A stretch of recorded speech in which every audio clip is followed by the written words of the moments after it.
Hey everybody, welcome Hello. back to the channel. John here from Wild Boar Cycling. And this is, I can't make up my mind on what bike I want to get, Brian. You know, it's, not all of us can have room in our garages for 14 bikes. Yeah, this is true. So, what happened to the other one, Brian? Yeah, so a couple of months ago, I got a Walmart bike, made a big deal about reveal of that, and then the following episode, I took it back. You took it back. I took it and back. So, let's review what you got here.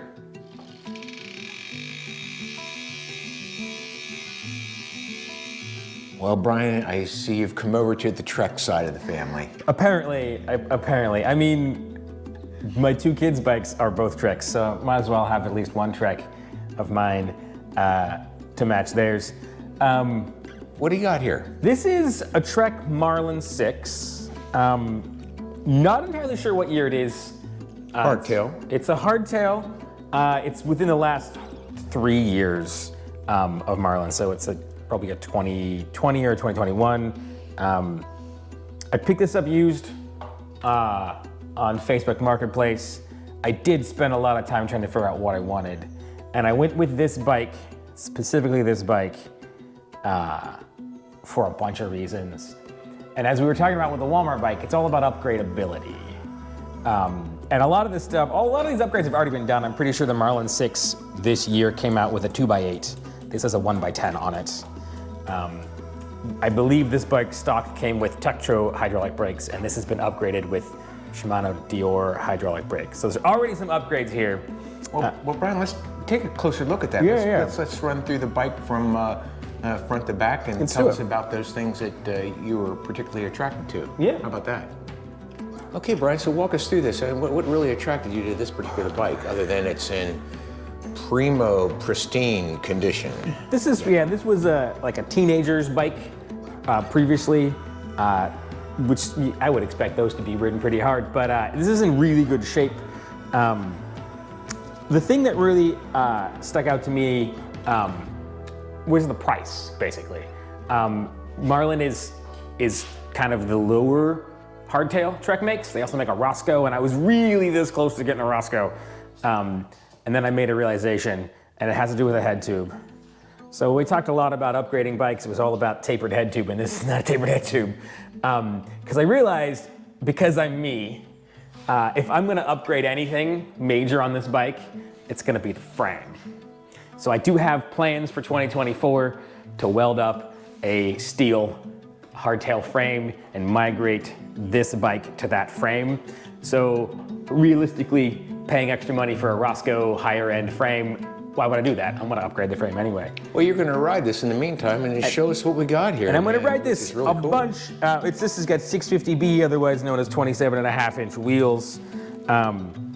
These are quick release, because this is the lower end. It's got this kind of standard entry level Suntour fork, which, depending on who you listen to, is either good or not. Disc brakes, like I said, upgraded to Dior. I think stock this comes with Tektro hydraulic brakes. 100 mil travel on this fork, which is kind of mediocre. One of the interesting upgrades that you never think about is pedals. Now these aren't like particularly great pedals, but they're definitely better than the stock pedals.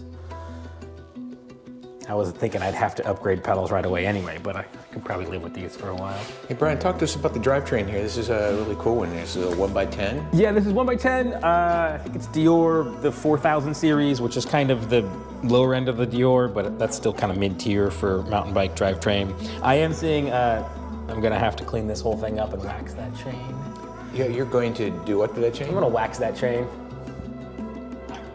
Great. Notice they've got the guard here already for the chain slap. It's awesome. Yeah, there's that. Also, because just going back to that Walmart bike, this has that replaceable derailleur hanger.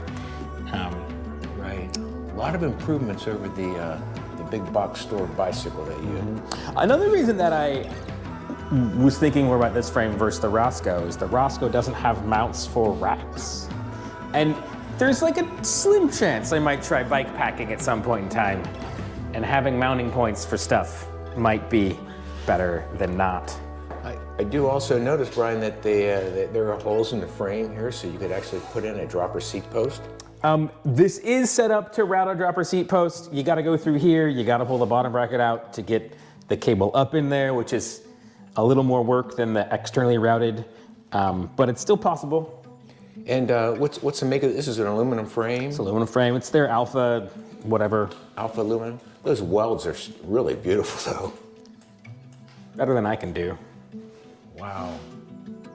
So in the meantime, while you're building up your new bike, what's your plan for this one? Well, I mean, I live basically next door to some pretty good mountain biking, and I take my gravel bike out there, and I'm really limited as to the routes I can go on.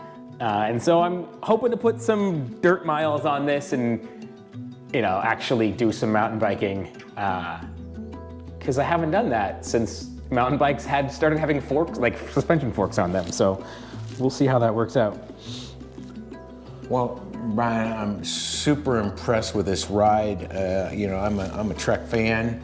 They just fit me better. I think this frame is in primo condition, and if you do decide to migrate all the parts over there, I think that there's some value in the frame alone. Oh yeah, yeah. Or if you just want to keep this as it is and just upgrade the forks and the wheels, wow, you're going to have a bike that you can go out, a hardtail that you can go out and have a lot of fun on. Well, I'm of the belief that every bike is a good time. But I think this will be more fun on a lot of those trails I've been riding my gravel bike on. But I'm really excited to take this out and see if the youngish, out of shape guy on a 27.5-inch hardtail mountain bike can keep up with the super well in shape LeBan on his full suspension mountain bike. So we will have to go on a mountain bike ride once the trails dry out. Yeah, that sounds like a good idea. Well, in the meantime, y'all, hey, thanks for tuning in today. Make sure you do the standard YouTube like, stuff. subscribe, hit the notify button. Make sure you leave comments. That really helps us kind of direct things where we're going. And you got some advice on this guy? Let us know what your advice is on how he can improve this. And in the meantime, go out and ride, have fun, and keep the upside down. Great. Bye, y'all.